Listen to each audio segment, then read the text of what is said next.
మా హస్బెండ్తో first time పెళ్లికి ముందు డేట్కి వెళ్ళి ఈ ఇయర్ నా బర్త్డేతో 10 ఇయర్స్ అయింది. అదేంటి పెళ్లికి ముందు అనుకుంటున్నారా?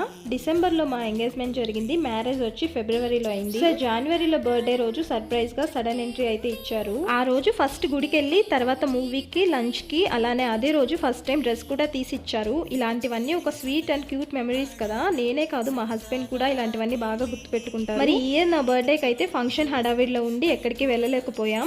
అందుకే మా శ్రీవారు అయితే బర్త్డేకి ఎక్కడికి వెళ్ళలేదు కదా. ఈ సండే నైట్ కి డిన్నర్ కి బయటకు వెళ్దామని చెప్పారు. ఇంకా నియర్ బై ఉన్న ఎస్ఎస్ హైదరాబాద్ బిర్యానీకి వచ్చేసాము. ఒక బిర్యానీ, ఒక fried rice, grill chicken order చేసుకున్నాము. వీళ్ళు ఇక్కడ ఇచ్చే వెల్కమ్ స్వీట్ బ్రెడ్ హల్వా చాలా బాగుంటుంది. బిల్ చూస్తే బిర్యానీ యాడ్ చేయడం మర్చిపోయారు, కానీ మేము పే చేసేసాంలేండి. ఫ్రైడ్ రైస్ అయితే కొంచెమే తిన్నాము, మిగిలింది పార్సల్ చేయించుకొని ఇంక ఇంటికి రిటర్న్ అయిపోయాం. మరి మీరు కూడా మీ పార్ట్నర్ తో ఫస్ట్ టైం డేట్ కి వెళ్ళిన రోజు గుర్తుంటే కామెంట్ చేయండి. అలానే వీడియో నచ్చితే లైక్ చేసి సబ్స్క్రైబ్ కూడా చేసుకోవచ్చు కదా. Thank you.